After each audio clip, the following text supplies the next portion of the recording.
Hello and welcome again to this edition of Capital Dateline Online. I'm your host, Brad Swanson. We're here at the headquarters of the Florida Cable Telecommunications Association, just a few blocks from Florida's capital. I am joined once again by Jim Saunders, executive editor of the News Service of Florida. Jim, good morning. How are you? Good.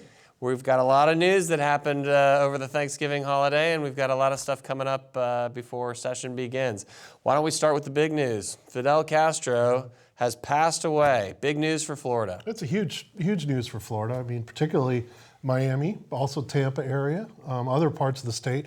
But, people in Miami particularly have been waiting decades for this to happen. They poured out into the streets. They were celebrating. I think going forward, the question is what happens? What happens in Cuba? Do things change? Or does the Castro approach continue? Yeah. And Raul's still in charge. His brother's still in charge. And, the other thing is that the Obama administration's made a lot of openings to Cuba in the past year or two. And some of that has already started to happen. I mean, there's a lot of people traveling to Cuba. Yep. There's businesses making attempts to do business in Cuba. And Trump is talking about, new President Trump is talking about having a different approach. Right. But how do you put that genie back in the bottle? I mean, it's going to be a real interesting time to watch what happens, and it all comes back to Florida, right? Because that both from a geographic standpoint, political standpoint, and a human standpoint, right. Florida's sort of the centerpiece of that whole issue from the United States perspective. Yeah, I think, for Florida, it seems it's a bit of a bittersweet news break because, without Fidel being in power, Florida would not have the influx and now just permeated with the wonderful Cuban culture that we have, and certainly our leaders from Marco Rubio down to Carlos Lopez Quintero and on down the line. We are infused with the spirit of Cuba in so much of Florida politics. How do you see this leadership, possibly starting with Governor Scott and maybe in the House or the Senate, and anything they might do as a result of this Fidel's death? Well, Governor Scott has already reached out to the new president and talked about working with him on Cuba issues. I think the bigger question, though, is from more of a national policy issue as opposed to, Florida doesn't conduct as much as international affairs as much as it might want to.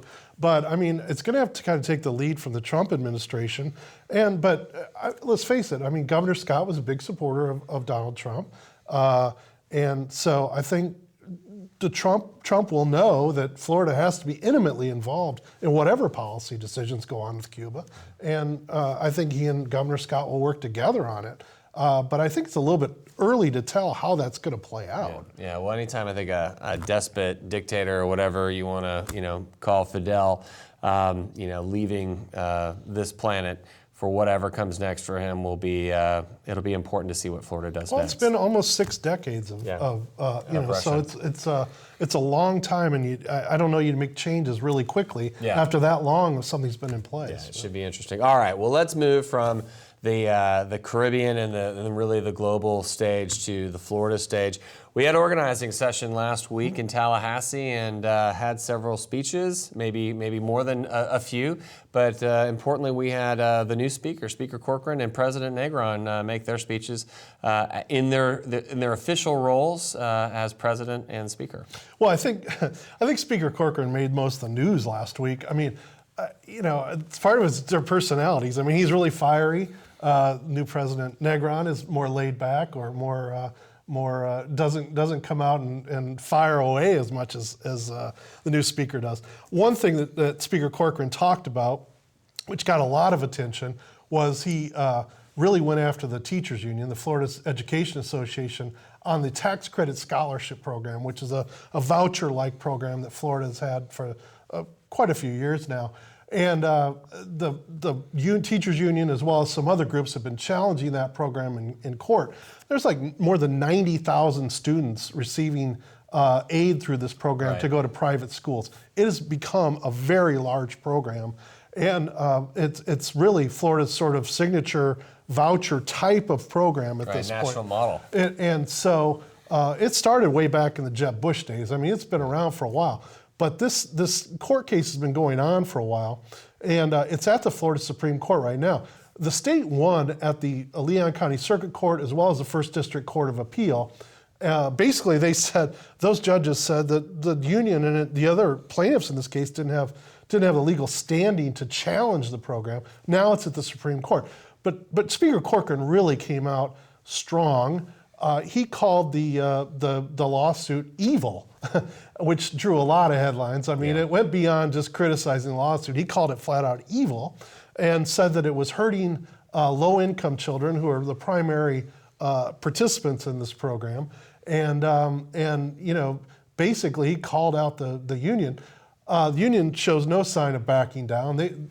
Voucher types of programs or vouchers are one of their core fighting principles. So they're not backing down, but it gave a pretty good indication of where Speaker Corcoran is on this program as well as school choice programs, which have grown substantially in Florida over the past, really, since Jeb Bush came into office. But that includes charter schools. It includes the tax credit scholarship program. There's also programs for children with disabilities to provide voucher types of aid for them to go to private schools.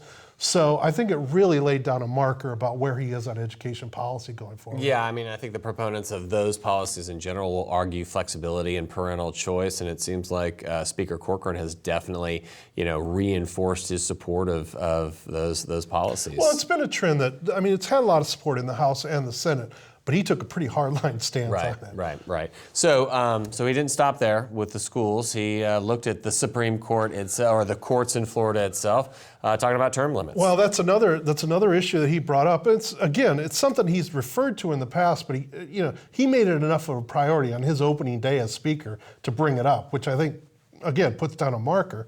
He's talking about 12-year term limits for judges. This would require it would have to get through the legislature and be approved in a constitutional amendment. So I don't think we should overstate that this is a done deal or anything. It's got a long ways to go. We don't even know if the Senate would be amenable to it. But it would be a humongous change in the state if they put term limits on judges.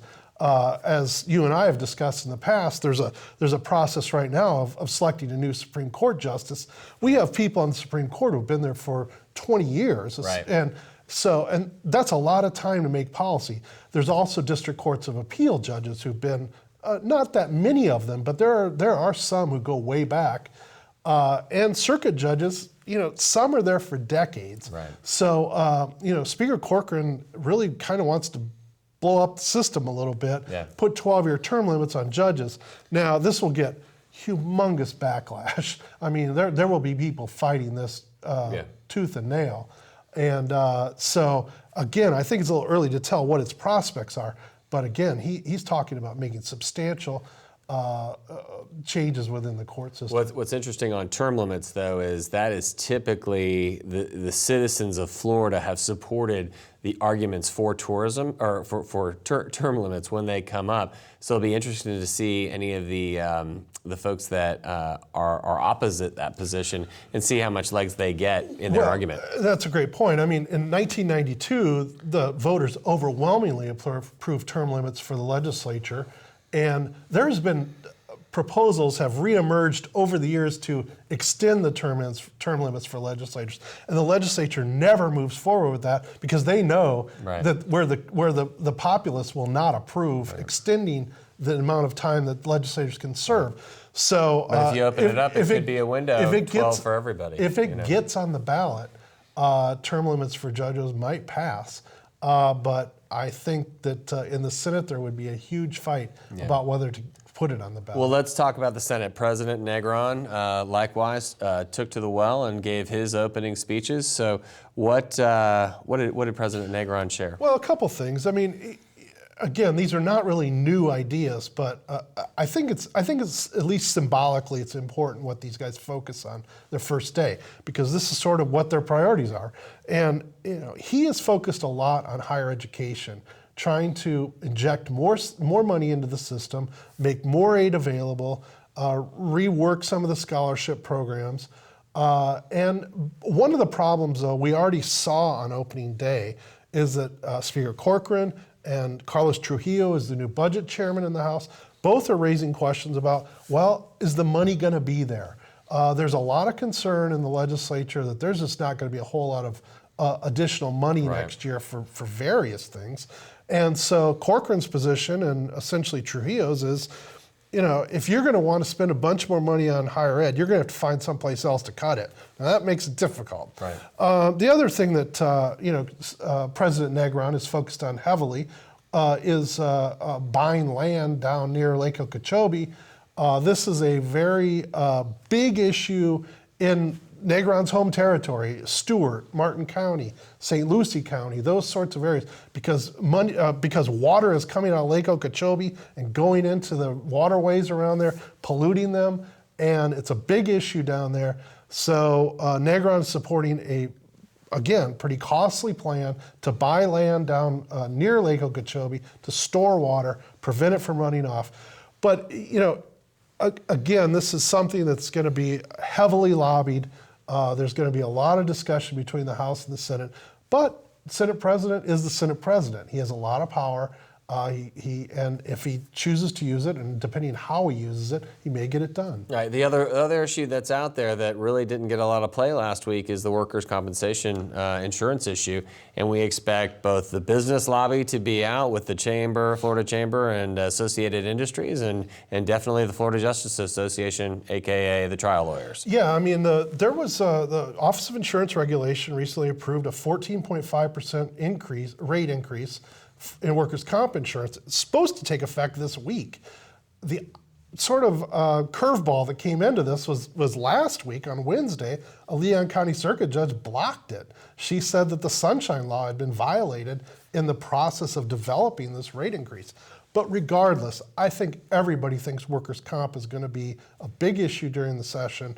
As you alluded to, I mean, workers' comp in the past has turned into a food fight. I mean, you got business groups, you got legal groups, trial bar. Once you open that issue up, you've also got healthcare providers, you've got unions, you've got a whole bunch of people involved, and a lot of it relates back to Florida Supreme Court decisions earlier this year that found parts of the current workers' comp system unconstitutional, which led to the rate increases.